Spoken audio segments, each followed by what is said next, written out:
I'll never forget the sound of the heart monitor flatlining in my daughter's hospital room, the single, shrill note that made my blood freeze. I remember screaming her name, my voice breaking as I begged her to breathe. And when I turned, I saw the unthinkable, my own brother standing there, his hand still gripping the oxygen mask he had just torn off her face. That image will haunt me for the rest of my life. My name is Maya Evans, and I'm 33 years old. I live in Dallas, Texas, with my 8-year-old daughter, Lila. My husband, Grant, works overseas in Dubai as a construction project manager. He's kind, hardworking, and does everything he can to give us a good life. But with him so far away, it's been mostly me and Lila, taking each day as it comes. My father passed away years ago, and since then, my mother, Doris Carter, has treated my brother Derek like he's the golden child. No matter how many times he's failed, no matter how much trouble he's caused, she always finds a way to justify his actions. Derek never kept a stable job. He jumps from one failed idea to another, wasting money on shady cryptocurrency investments and get-rich-quick schemes. I, on the other hand, built a quiet, stable life. I manage my household carefully, pay the bills, and make sure Lila has everything she needs, especially because of her fragile health. But being responsible seems to make me the family target. My mother and brother think that because Grant works abroad, I'm sitting on piles of cash, and they never hesitate to come knocking whenever they want money. At first, I didn't think much of it. Helping family is part of who I am. But I didn't know that each time I said yes, I was feeding a pattern that would grow darker and more dangerous until it nearly cost my daughter her life. It started one sunny Friday afternoon.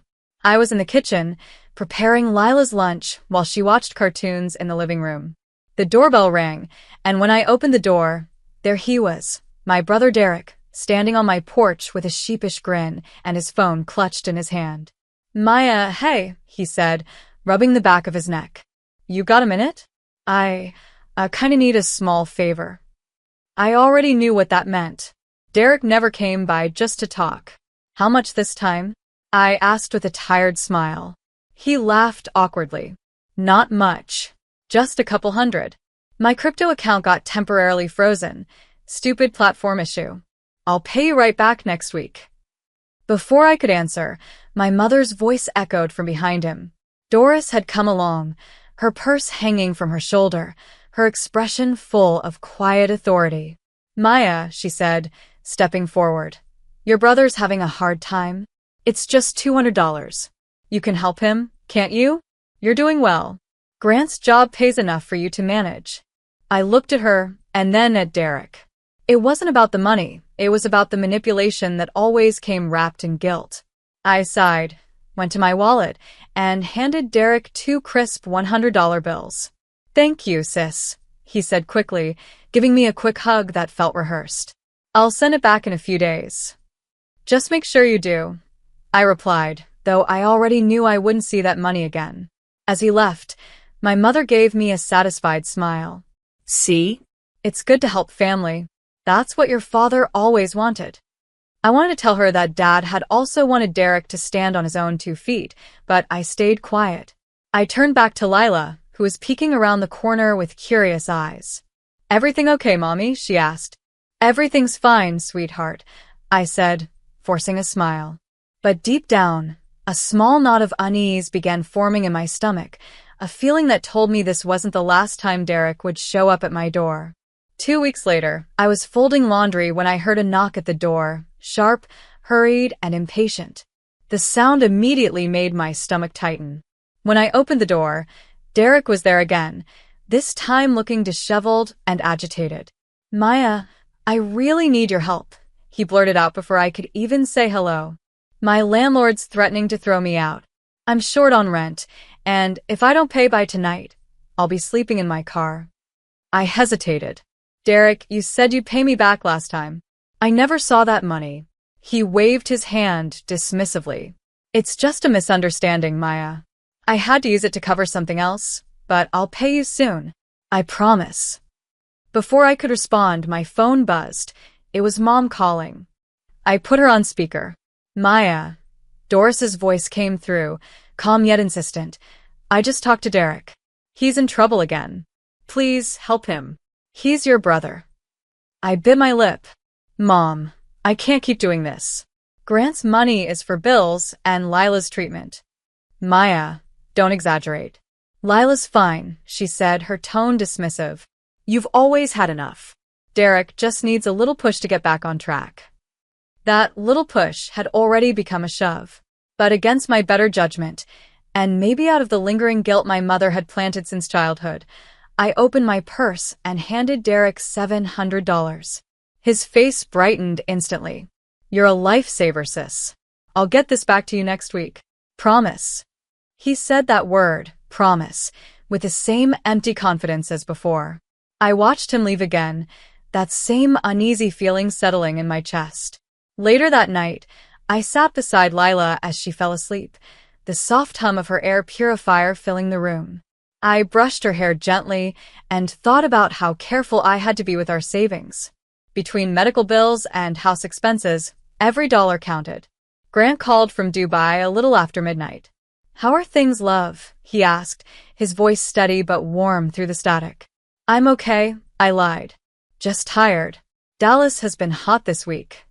He paused, then said, Don't overwork yourself.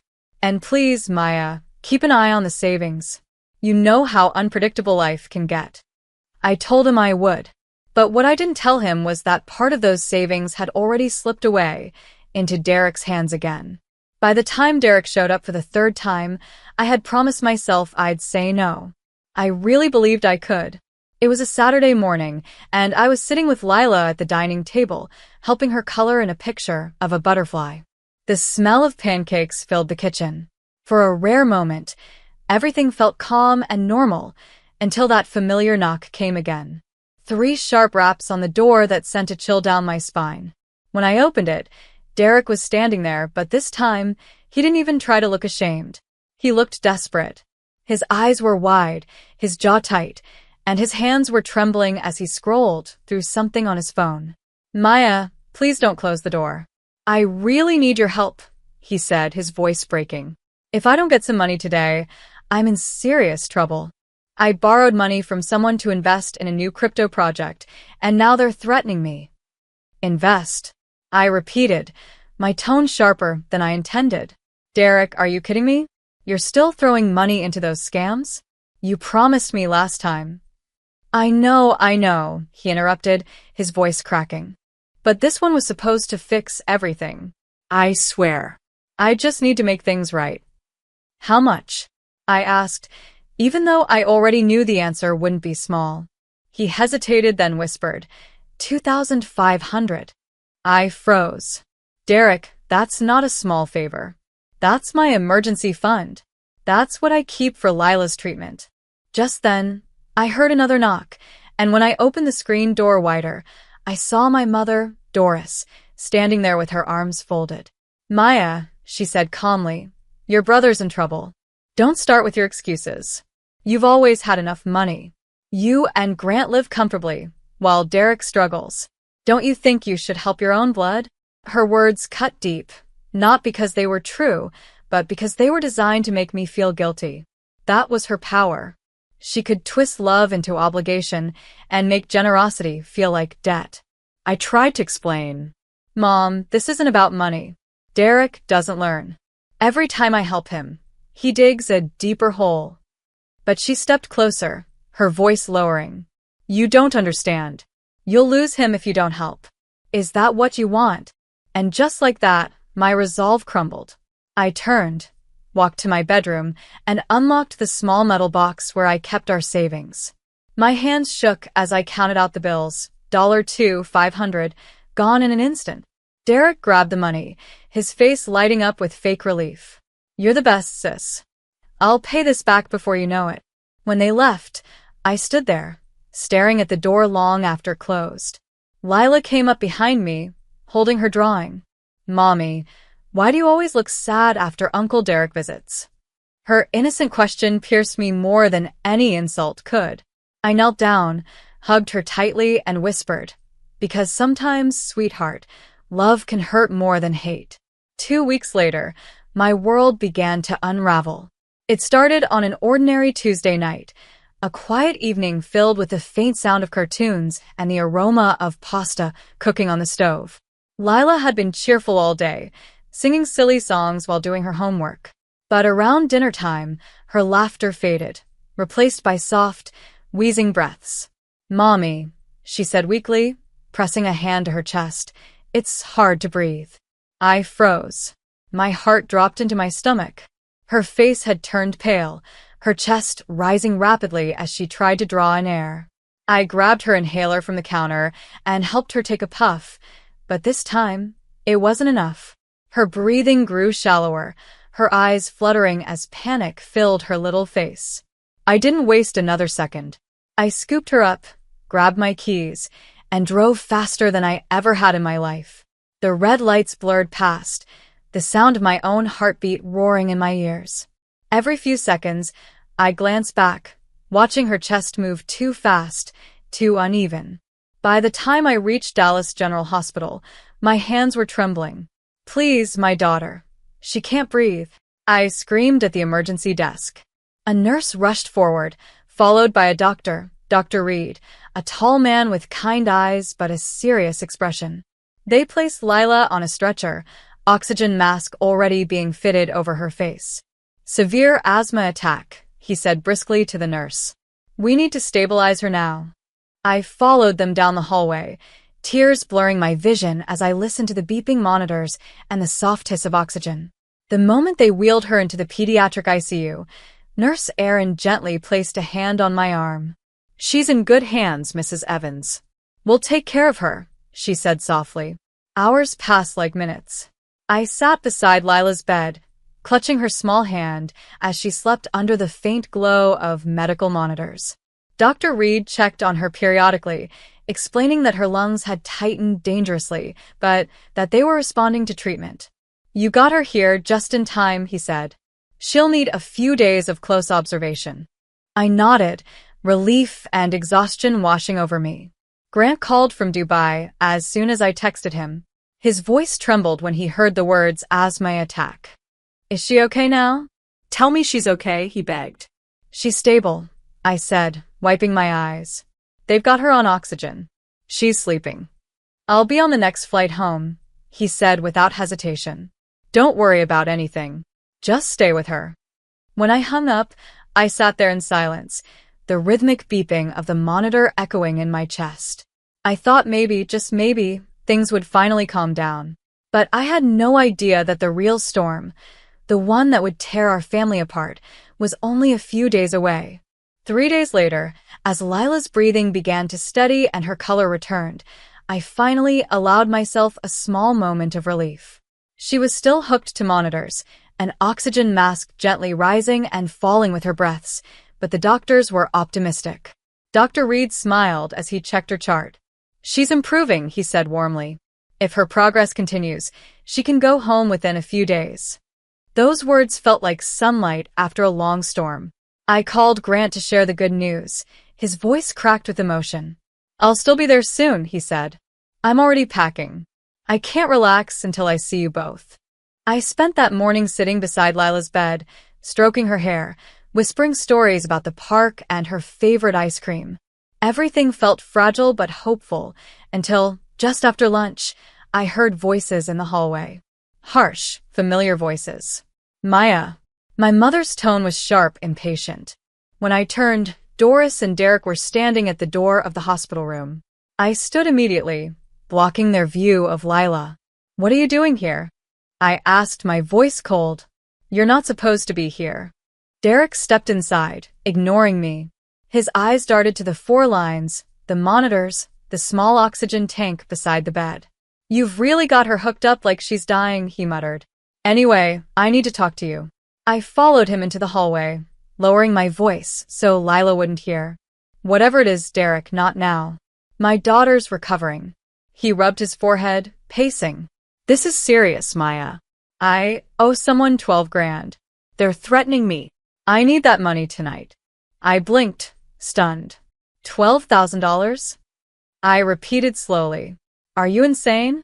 I've already given you $3,400. I don't have any more." He clenched his jaw. You do. Grant sends you money every month.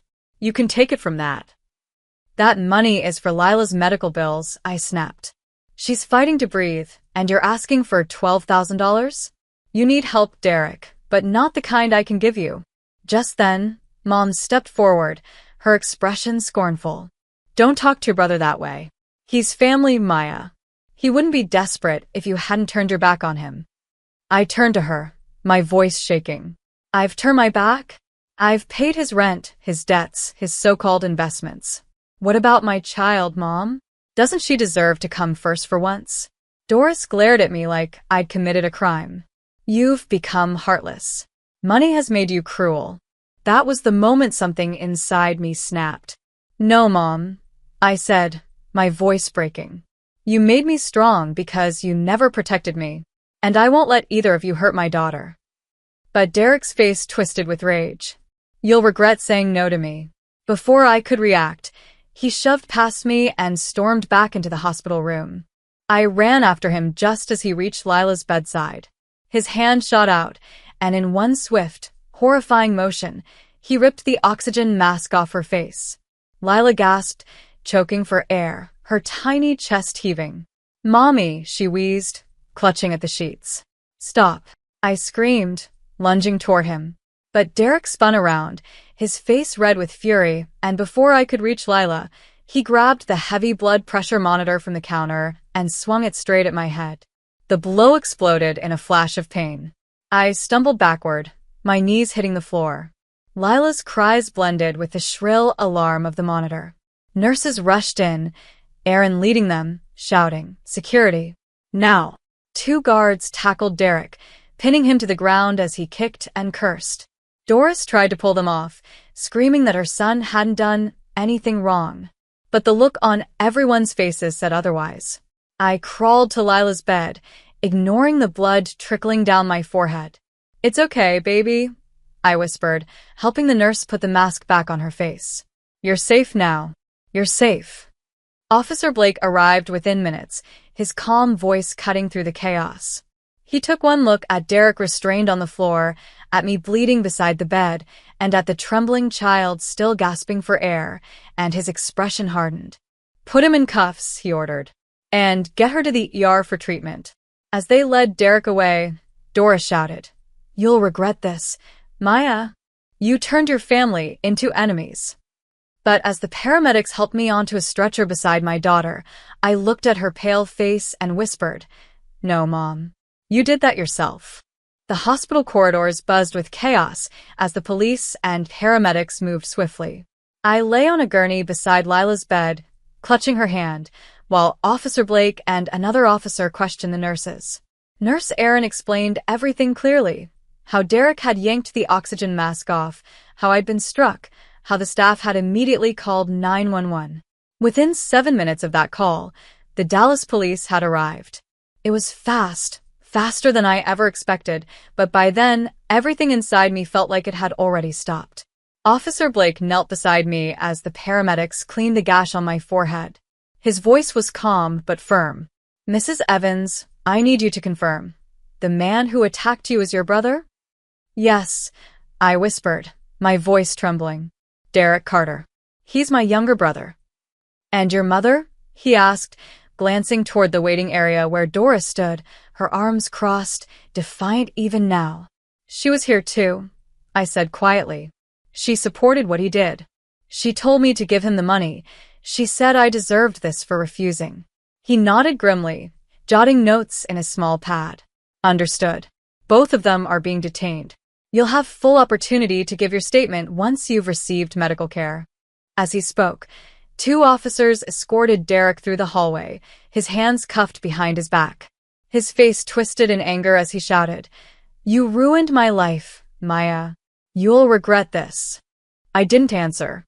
I just looked at him one last time, at the boy I used to protect when we were kids, now a man who had tried to destroy the only thing I loved most. Doris tried to follow the officers, yelling after them. He didn't mean it. My son needs help, not jail. But Officer Blake stopped her. Ma'am, step aside. You're being taken in for questioning as well.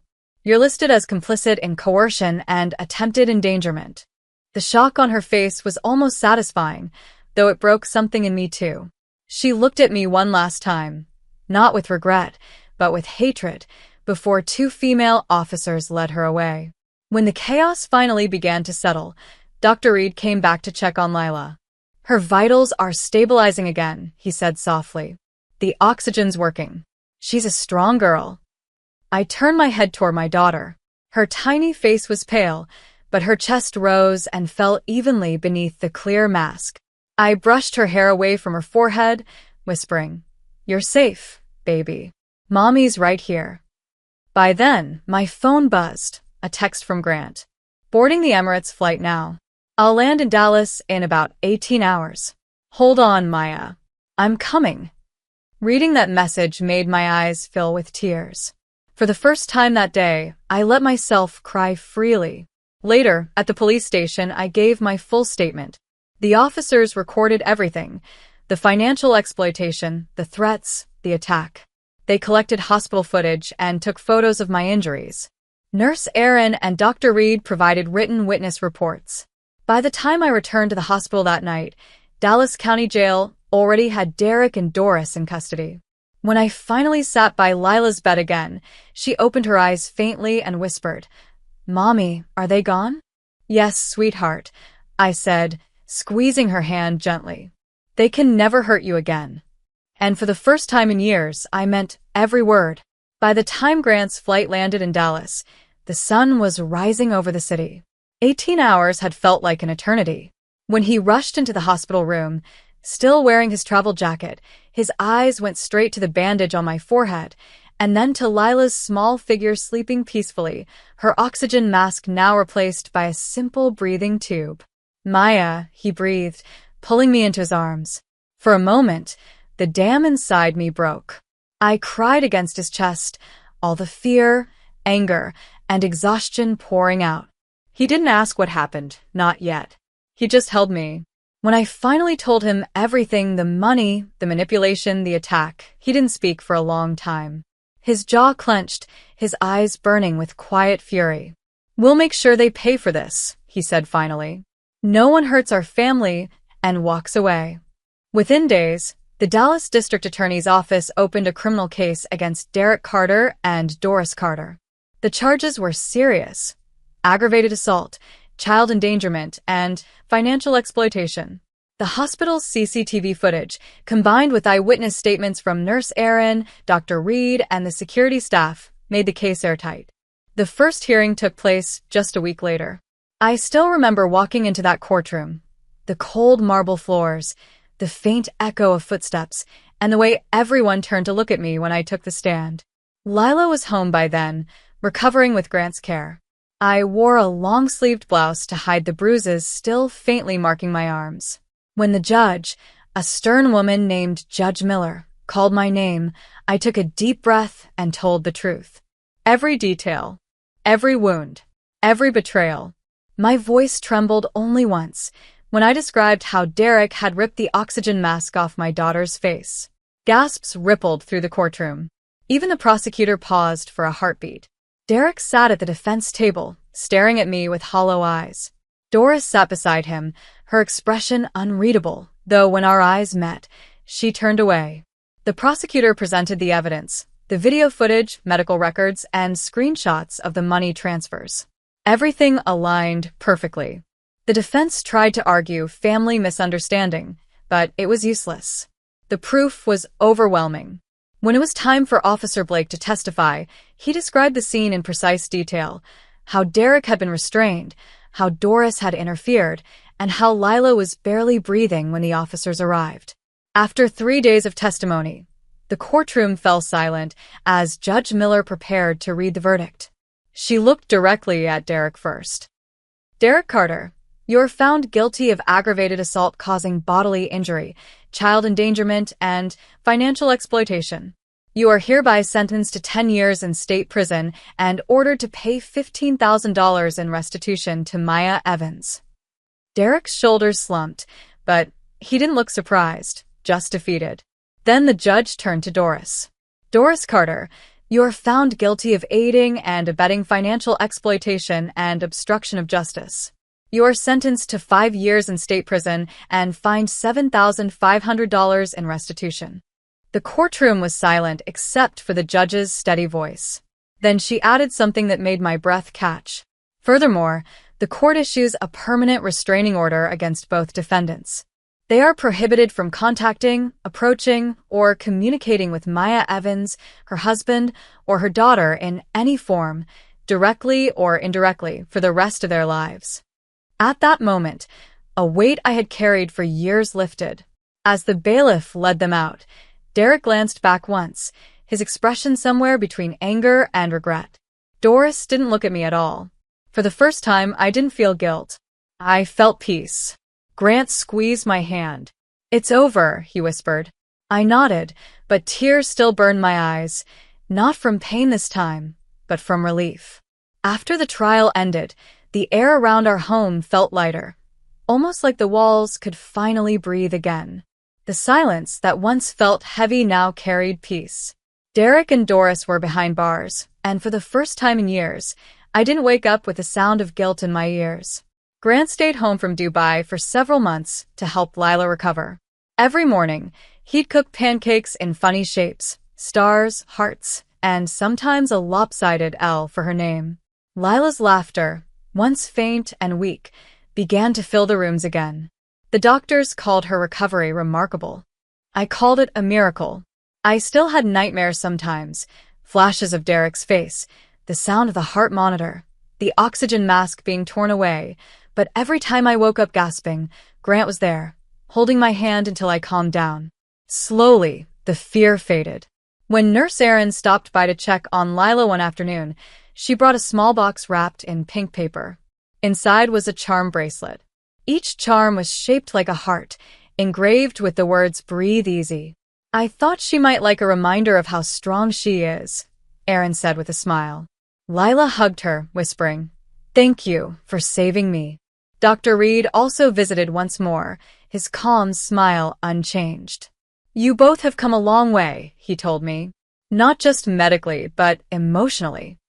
By the time Lila's 9th birthday arrived, she was glowing with health. We decided to celebrate quietly at home in our Dallas suburb backyard. Nothing fancy, just family, neighbors, and a few close friends. The weather was perfect. Soft sunlight, a gentle Texas breeze, and the smell of chocolate cake drifting through the air. Fairy lights twinkled around the fence, balloons swayed lazily in the wind, and a small banner read, "Happy 9th birthday, Lila." Grant stood beside me, smiling as Lila blew out her candles. Nurse Erin and Dr. Reed were there too, our unexpected heroes turned family friends. Everyone clapped, and for a moment, time stood still. After the cake, Lila ran across the yard, her laughter ringing through the air. Grant wrapped an arm around me. "You did it, Maya," he said softly. "You protected her. You gave her a future." I looked up at the sky, watching the last glow of sunset fade into stars. "No," I whispered. "We did it. And she gave us our strength back." Later that night, after everyone had left and Lila had fallen asleep with her new bracelet still on her wrist, I stood by her window, breathing in the quiet. This house had seen pain, fear, and betrayal, but now it held something far greater: peace. I thought about the judge's words, the finality of that restraining order.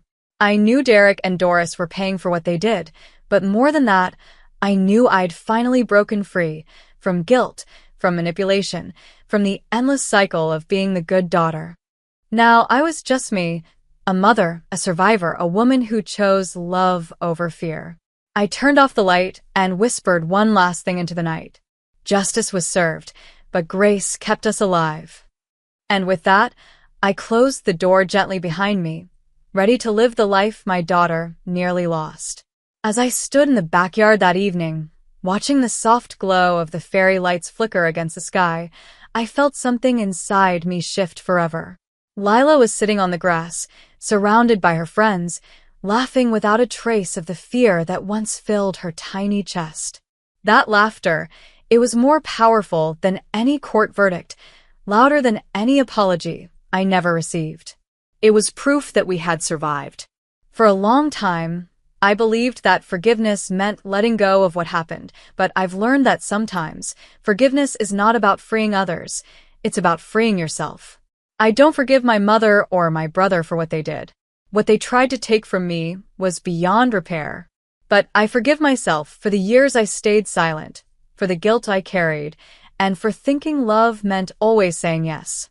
If you're watching this, I want you to hear me clearly. Family doesn't always mean safety. Blood may connect you, but love, respect, and honesty are what truly make you family. Sometimes, the people you die for are the same ones willing to destroy you when you stop giving them what they want. And when that happens, it's okay to walk away. It's okay to choose peace over pain. I used to think strength meant holding everything together, never breaking, never saying no. But real strength is standing in the middle of your own wreckage, bleeding, shaking, terrified, and still saying, "This ends with me." That's what I did. And that's what I want every woman, every parent, every survivor out there to remember. You are not weak for protecting your peace. You are brave for refusing to live in fear. Lila's laughter brought me back to the moment. She turned and waved at me, her charm bracelet glinting in the light. Breathe easy. Those 2 words have become my prayer, my promise. We're breathing easier now, not because life is perfect, but because it's ours again. So here's my message to anyone standing where I once stood. Never let guilt disguise itself as love.